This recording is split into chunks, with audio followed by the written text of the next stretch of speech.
جو بات قابل غور ہے وہ یہ ہے کہ بنو مستلق کے زکوٰۃ دینے سے انکار کرنے اور مسلمانوں کے خلاف جنگ کی تیاری کی غلط خبر دی گئی۔ جس شخص کو نبی کریم صلی اللہ علیہ وسلم نے اس مسئلے کو حل کرنے کی ذمہ داری دی وہ خالد بن ولید رضی اللہ عنہ تھے۔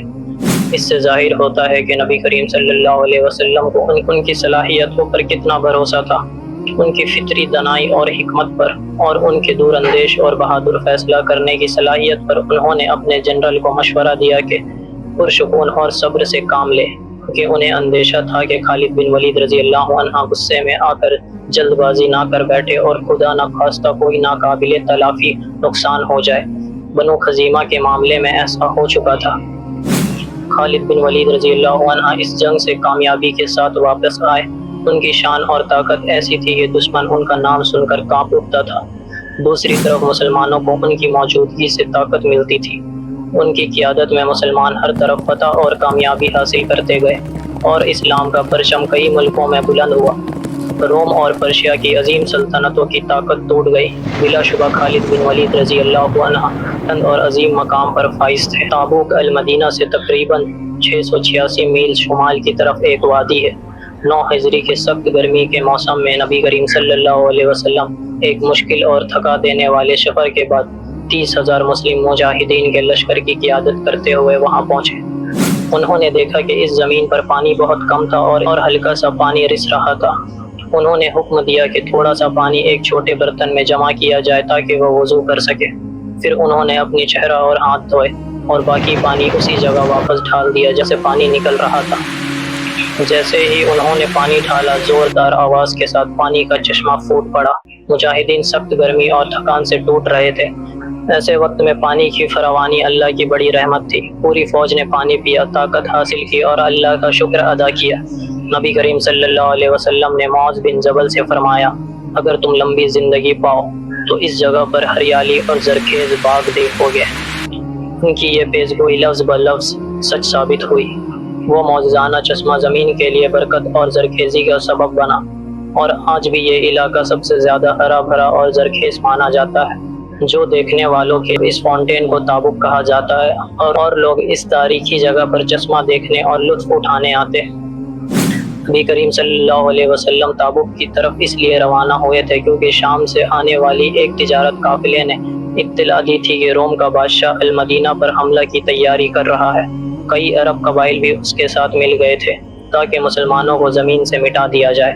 روایت کے مطابق وہ مدینہ کی طرف روانہ ہو چکا تھا اور اس کا پیش قدم دستہ سیریا کے علاقے بلقا تک پہنچ چکا تھا۔ نبی کریم صلی اللہ علیہ وسلم نے فوراً صحابہ کو جہاد کی تیاری کا حکم دیا۔ گرمی کا موسم تھا اور سفر لمبا تھا، اس لیے انہوں نے زیادہ سامان اور کھانے کا انتظام کرنے کا حکم دیا۔ وہ چاہتے تھے کہ دشمن کو اسی کی سرزمین پر روکا جائے۔ 30,000 فوج میں 10,000 سوار تھے۔ خالد بن ولید رضی اللہ عنہ کو مقدم لشکر ایڈوانس گارڈ کا کمانڈر بنایا گیا تھا۔ طلحہ بن عبید اللہ رضی اللہ عنہ دائیں جانب ایک سپہ سالار تھے اور عبد الرحمن بن عوف رضی اللہ عنہ بائیں جانب کے کمانڈر تھے۔ مسلم فوج 20 دن تک تابوک میں قائم رہی، لیکن رومن فوج مقابلہ کرنے کے لیے ہمت نہ کر سکی۔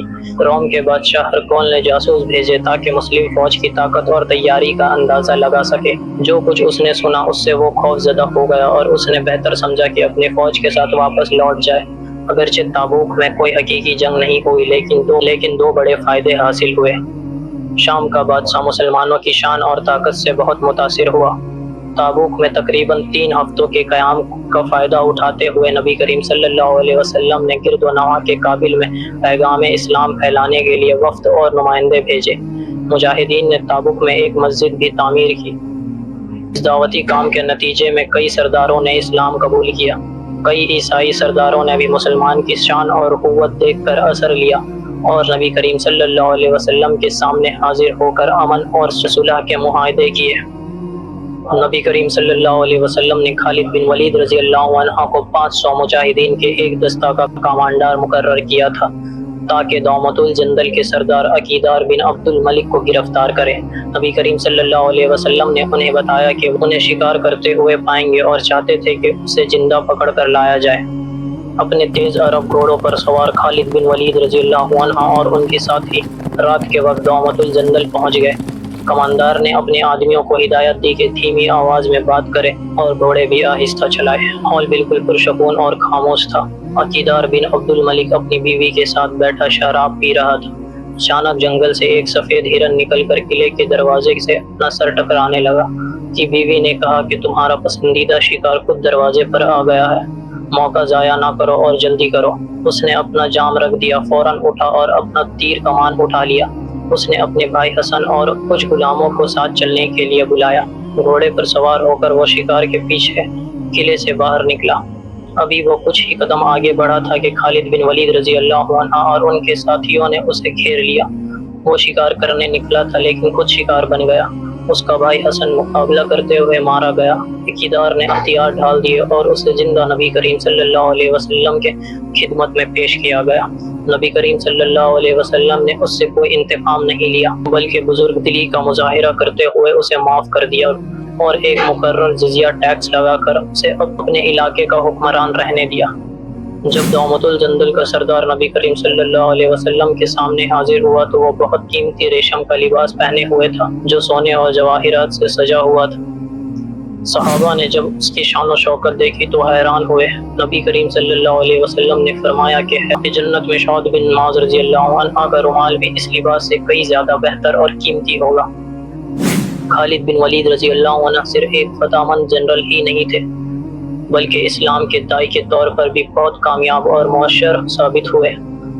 ربیع اول 10 ہجری میں نبی کریم صلی اللہ علیہ وسلم نے انہیں 400 صحابہ کے ساتھ نجران کی وادی کی طرف بھیجا۔ انہیں ہدایت دی گئی کہ وہاں کے بنو حارث قبیلے کو اسلام کی دعوت دے۔ نبی کریم صلی اللہ علیہ وسلم نے فرمایا کہ اگر وہ اسلام قبول کر لے تو وہاں رک کر انہیں قرآن کریم اور سنت کی تعلیم دے، اور اگر انکار کرے تو ان کے خلاف جنگ کا اعلان کرے۔ خالد بن ولید رضی اللہ عنہ نجران پہنچے۔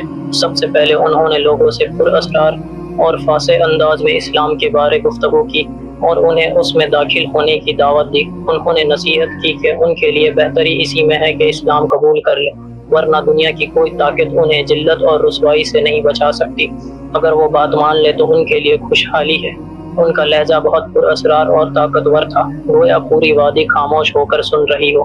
لوگ اپنے مستقبل کے خوف سے لرز اٹھے اور سب نے اسلام قبول کر لیا۔ نبی کریم صلی اللہ علیہ وسلم کی زندگی بھر خالد بن ولید رضی اللہ عنہ لگاتار اسلام کی خدمت میں لگے رہے، لوگوں کو اسلام کی طرف بلانا اور اسلام کے لیے جنگ کرنا۔ انہوں نے کبھی سستی، کمزوری یا بزدلی کا مظاہرہ نہیں کیا۔ اسلام قبول کرنے کے بعد تقریباً ہر جنگ میں وہ نبی کریم صلی اللہ علیہ وسلم کے حکم کے تحت لڑے۔ اکثر انہیں مقدم لشکر کا جنرل مقرر کیا جاتا تھا۔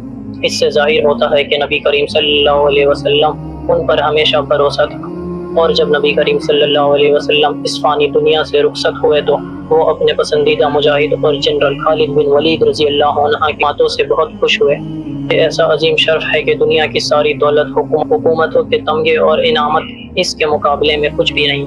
بہت خوش نصیب لوگ کو نبی کریم صلی اللہ علیہ وسلم کی رضا اور دعاؤں کی برکت نصیب ہوتی ہے۔